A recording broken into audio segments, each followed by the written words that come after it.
Okay, folks, so we have a brand new update today for the Canada election model that we've been covering here at 338 Canada. It was updated today, so these are the brand new numbers that we have available to us. And so we see quite a different story from what we have been seeing for the last few months. So, again, I know I sort of talk about the same thing most videos, but I can't stress enough how badly the Conservatives are choking right now. Okay, and this is not me bashing the Conservatives or, supporting the Liberals, but it's me just pointing out the numbers. Okay, and if you take a look at the numbers, it's not looking good for Pierre Poilievre. So I just want to talk first about the popular vote projection. Then I'm going to talk about the C count, which is kind of shocking. So the popular vote projection is 41 to 31. Now, that is a 10-point gap. And I understand that some people are still saying, 10 points is still a comfortable lead. But you must keep in mind that when Trudeau won in 2021 and in 2019, he was losing the popular vote, I think by 3 points, 4 points in some cases. So the popular vote does not really translate to a victory in Canada, at least for the Conservatives. And I want to note as well, in 2021 and 2019, the Conservatives did in fact win the popular vote. So there is a proven track record that shows us that the popular vote does not really mean much in Canada, at least for the Conservatives. But what does matter is the C count. And the C count, 172 seats for a majority. For the first time, and again, I keep saying this over and over again, for the first time in God knows how long, the Conservatives are only 5 seats above a majority projected. 5 seats above. And the Liberals are at 120 seats. Now, what does that mean? Well, this majority that the Conservatives are hovering around is less than what Trudeau won in 2015. And also keep in mind that there are now more seats now, so technically it's a lower proportion as well that they're winning. So it would be pretty bad if they do win 177 seats. But I always say this, it can only get worse for the Conservatives. It can't really get better at this point, and I'll tell you why. Look at Germany. Germany has their election today. And look what happened. Everybody was talking, the AFD this, AFD that. They might be able to form government. AFD got literally, I think they got 20% of the vote, but they're not even close to winning. They're not close to winning. So I'm talking about Germans, there was so much hype built around the conservative movement, the AFD. And so, they had all that momentum and they didn't capitalize on it. Look what happened. They didn't win. So they had the CDU that's going to win, and they're considered, sort of a conservative party, but they're essentially centrist, so they're not really conservatives. So I'm just trying to point out the fact that when you start looking at some of these different cases, these different case studies, there are countless examples, time and time again, that the Conservative Party of Canada is going to have a very difficult time trying to maintain the amount of support they've had for the last 2 years. Because it's easy to maintain that much support when you have Justin Trudeau. It really is. But take a look at this. 338 Canada has this thing with the odds of winning the most seats. And this is the first time that I've ever seen this on this website. The Liberals are at 12% chance of winning the most seats. Now I know, some people are going to say that doesn't really matter. But I do want to point this out. Tie is a 1% chance. Could you imagine a tie? I mean, that would be crazy if we had a tie. But nonetheless, this is even more interesting because you take a look at this. Odds of outcome, it's only a 54% chance that the Conservatives win a majority. And so if you flip a coin twice, one out of 2 times, you're going to get a Conservative majority. But the second time that you flip it, you're going to get a 12% chance for Liberal minority and a 33% chance for Conservative minority. So essentially, the Conservatives are losing their grasp, and it's ridiculous. They're losing so much support. They are hemorrhaging support. And we're going to talk about the NDP in a second. But first, I want to talk about this. Odds for official opposition as well. Look at this. 88% to 12%. So again, now the Conservatives are now going up for the odds for official opposition. So now they're sort of in the running to become the opposition. That's basically implying that the Liberals might actually have a chance to win. Now, I don't really know what's going to happen in the election right now. I'm not going to make an official prediction today. I might make one tomorrow or the day after. But I'm going to talk about it a bit more in my official prediction because I think there are a lot of possibilities that we are not keeping in mind that could very well happen. So, for example, the NDP. What will happen if, the poll numbers, and I'm sure they have their internal polling. What happens if they replace their leader before the election happens? I don't know if they will. I don't think they will. But let's say they do. I don't know. Maybe something will happen that'll drastically affect the Liberals in a negative sense. Because think about it. They took a lot of seats from the NDP. They took like 12 or 13, and that is quite a bit for the NDP. But the rest was from the Conservatives. But nonetheless, it could change things quite a bit. But this is huge. This is huge. This, just looking at this image, you see a huge shift. You just see a huge shift. It's been 7 weeks since Trudeau has resigned. And you take a look at this. I just want to go back to this number. 45 to 20. That was a 25-point gap. We're now at 10 points. The gap has been cut by 15 points. 15 points. Are you kidding me? It's been only like a month and some. It's been a month and a half or so. They cut it by 15 points. What's going to keep happening? Because now, I do want to note, yeah, they have slowed down. Their uptick has not accelerated as quickly as it was before. But nonetheless, they still are cutting it quite a bit. They were at, last week, they were at 42 to 29. They're at 42 to 29. And now it's 41 to 31. So last week, it was actually 13 points, which is kind of crazy that they actually cut it by 3 points in a week. But nonetheless, they did cut it by 3 points. Now, the seat projection. So I mentioned this quite a bit before. 338 Canada has been remarkably accurate with their numbers and with their assessments prior to election days in different provinces. So for example, Nova Scotia, I think they got it exactly right. I think they got BC right as well. So they're very, very accurate. And so if you take a look right here, look at the seat count. Just look at the complete contrast that you see. So when Trudeau resigned, it was 236 to 35. As I mentioned last time that I covered this video, this type of video, it was 201 seats. If you do the math, 201 seats gap. And so you see, a few weeks after Trudeau resigned, yes, there was some uncertainty involved. So obviously the numbers didn't shift quite drastically, like it didn't really change that much. But then Carney announced that he would run, and look what happened. After about 3 weeks following Trudeau's resignation, for the last month straight, the Conservatives have plunged. And so now we're in a situation where it's 177 to 120. That's 57 seats. You went from 201 seats higher than your main opponent to now 57. So that is a very, very big deal. And I do want to note, you take a look at these numbers, they are taking a lot of seats from the Conservatives. At their peak, the Conservatives were at 238 seats. They're now 61 seats lower. I mean, that's ridiculous. That is a lot of seats, man. And so the Liberals, a month ago, were only at 44. Wow, they're 44. So they've gained they've basically tripled their size. They've basically tripled. They've been, just below tripled. But they've basically tripled their size. And you take a look at the trajectory, it's only going to continue to go this way. It's only going to continue for the Liberals to go up, and it's going to keep going down for the Conservatives. Now, you may be wondering, why is this happening? How do you change this? What is Pierre Poilievre doing? What is the Liberal Party doing? Well, quite simply, I do think that, I'm going to show you guys an ad in a second that Pierre Poilievre did drop, and I will talk about it, and I'll explain why I don't think that ad strategy is very effective. But nonetheless, we'll get to that in a second. Last thing I want to talk about was this.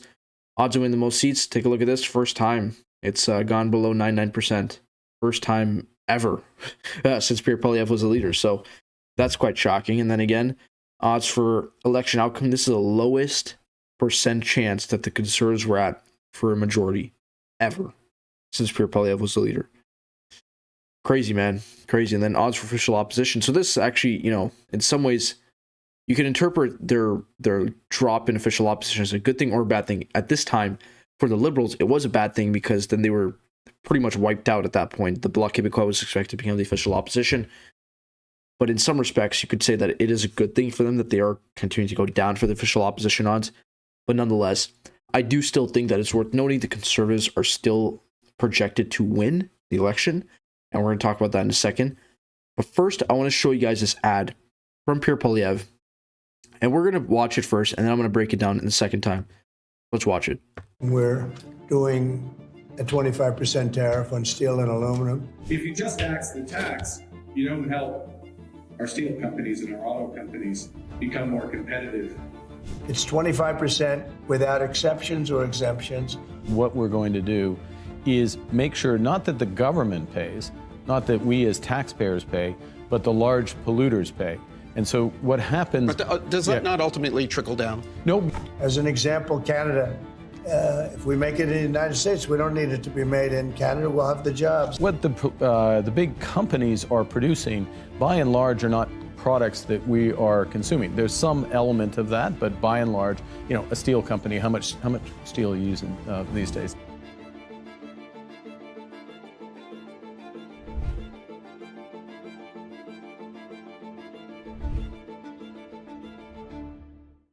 We're Okay, interesting. So, you know, this is always the end that they have, the whole just like Justin end.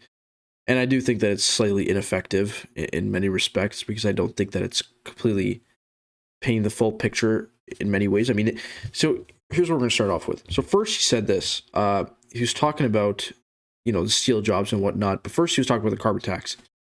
Okay, Pierre and your people, whoever's watching this, to the conservative voters, to people that are intending to vote for conservatives, anybody who is within this electorate of Canada, answer this honest question. Is the carbon tax that has been, you know, planned, that is being planned to be scrapped by all major party leaders, yeah, pretty much, except for the NDP and the Greens, obviously, is that tax, like, be honest, is that tax really the number one election thing that we're talking about? Is that the number one thing that's on voters' minds? The carbon tax that is going to be that's going to be gone within a few months? And so my answer to that would be no, it's not. And poll numbers would show us, and there's been poll numbers that have been shown. We could show them I'll take a look at them in Polling Canada. I'll show you guys. The carbon tax is literally at like the bottom of the list. It's not even a top concern for many Canadian voters. The biggest concerns, you know what it is? Inflation, tariffs, and cost of housing. Those are really the main three things. So when you talk about the carbon tax, that's probably like a fifth or sixth bucket list issue. Like, it's not really at the top for 99% of the population. And so those poll numbers obviously do show us a bigger picture, but I'm just sort of paraphrasing what I saw with those numbers. Second thing, the steel jobs. So the steel jobs, it is a fair point that he brings up, and I do think that's worth noting, that I think that's an effective line of inquiry that he or line of attack that he could sort of take. I think the steel jobs, he should hone in a bit more on that. But the carbon tax part here, for the first 30 seconds or so, I don't really think it was that effective. And by the way, here, if you want to win the election, stop calling him carbon tax Carney. Okay? I'm going to be honest with you. It does not work for the average for the average voter. The average voter does not like it when you call people names. I'm just saying that. I mean, it's not me that's saying it. I don't really care. I'm just saying the average voter thinks it's kind of childish and goofy. So just stop doing that. Second thing, the steel jobs, that line of attack, I think it's a very strong line of attack. And I do think he should have honed in on that a bit more. And I do think, you know, there is some merit when he says this. Look at this. We don't need it to be made in. Large or not steel company, how much steel are you using these days? Yeah. Like this, that's effective. Trump wants our steel jobs. If you start talking about people's jobs, that's a huge, huge thing. When we're talking about the carbon tax, it's a very generic and vague thing that is going to be gone no matter what. So I do think that focusing on steel is a pretty effective line of attack. But we have another ad. So this ad was dropped today. This was sort of an ad, but it's not really an ad. It's sort of like a hype up speech thing, whatever. But this is a big one. This is a big one. So European, we'll read this first. European, quote unquote, Mark Carney came back to push carbon taxes as Trudeau's top economic advisor. Now he wants a shadow carbon tax after the election. Sneaky. Canadians won't be duped. Sign on to put... Okay, blah, blah, blah. Let's watch this. Carney is back from Europe. Speaking as a European. To finish what he started. As Justin Trudeau's economic advisor, he's been pushing a steady increase in the price of carbon. On you for years. Now he's planning to hit you with effectively a shadow carbon price after the election. And that will cost you even more, because he thinks carbon prices have been applied sparingly. They've been set far too low. You sneaky. Carbon tax Carney. He's just like Justin. Mark Carney. Okay, I probably shouldn't have laughed, but I always just find it ridiculous how they make it seem like he's some like evil Dracula guy. But anyways, okay, you guys know where I lie on this issue. I just don't understand why. This is what happens with Pierre Poilievre. He does 5 bad things when he talks about the carbon tax. Then he does one thing that really impresses me. Like talking about the steel jobs, I like that. I really like that. But then for some reason, he just reverts back to his main self. Canada first, that whole talk of Canada first, while I do think that it's, slightly reminiscent of Trump and it would irritate some voters, not personally, I don't really care much about the rhetoric or whatnot. I do agree with the view, though, that Canada should be prioritized. I do think that some of the things that he spoke about with breaking down in provincial trade barriers and stuff like that, I agree with that. And I do think those are very valid points. So when he does things like that, I like it.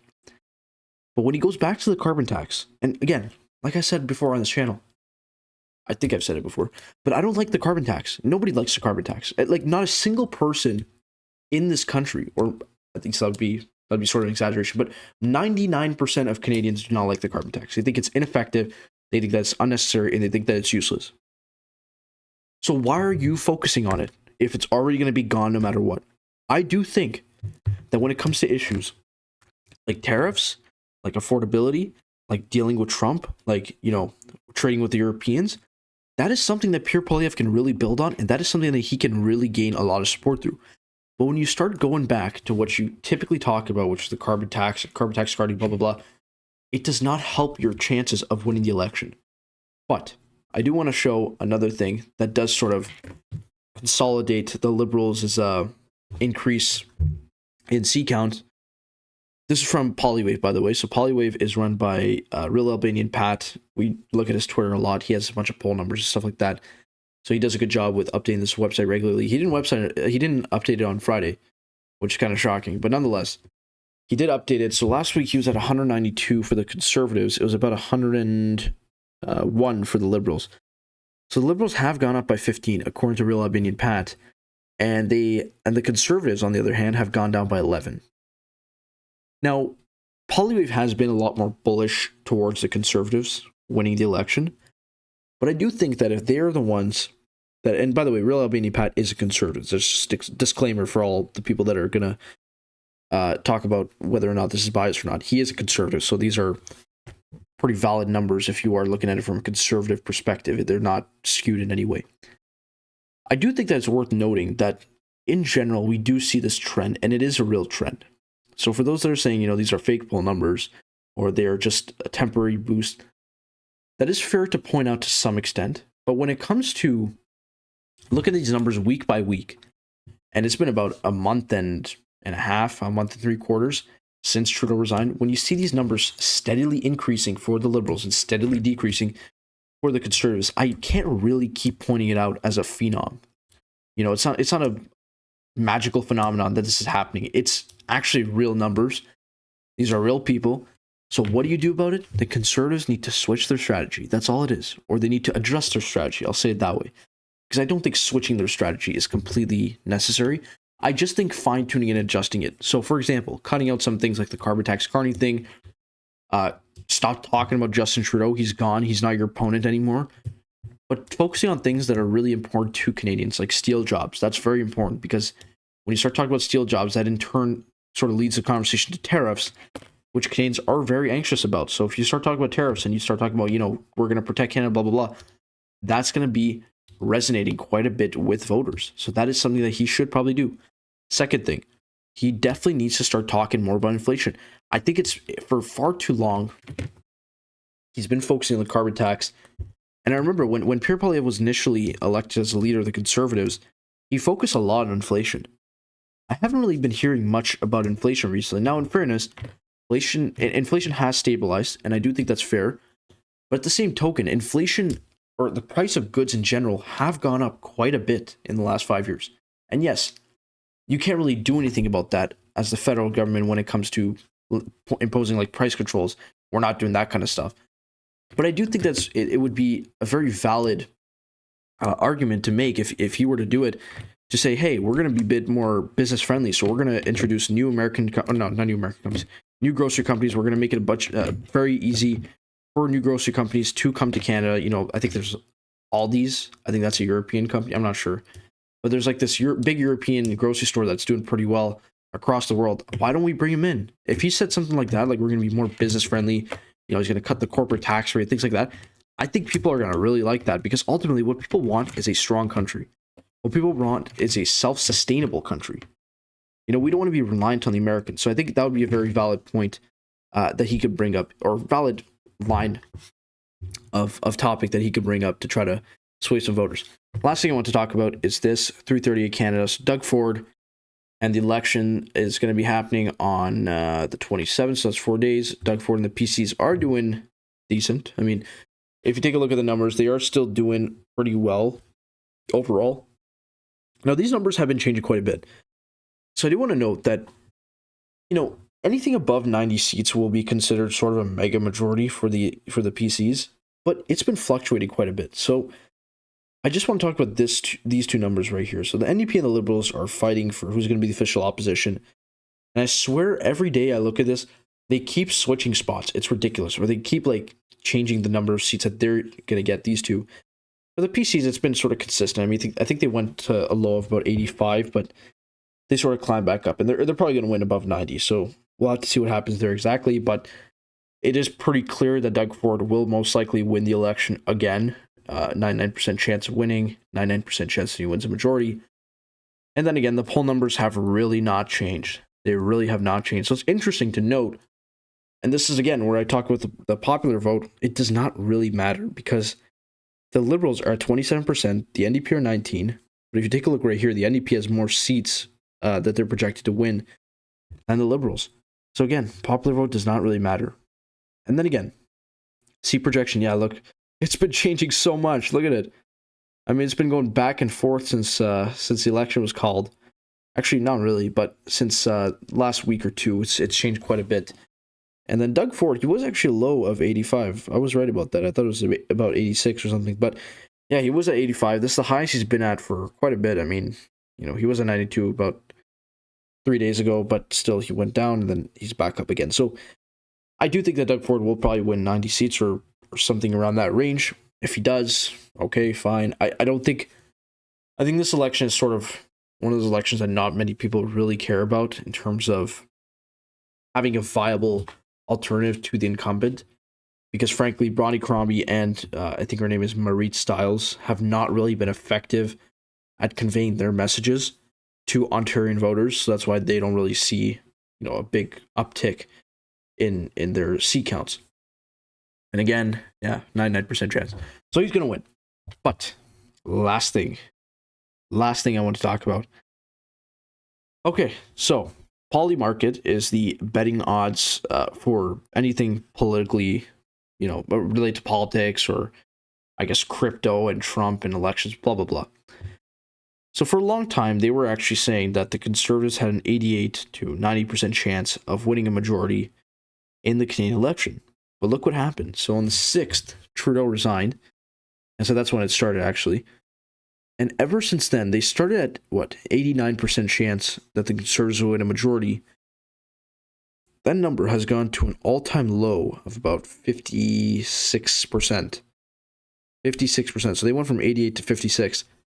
It's about 32%, man. That's about 32% they lost, which is pretty bad. So what can they do? Well, I mentioned some of those points in this video. I just think if they keep focusing on the carbon tax, it's not going to help them.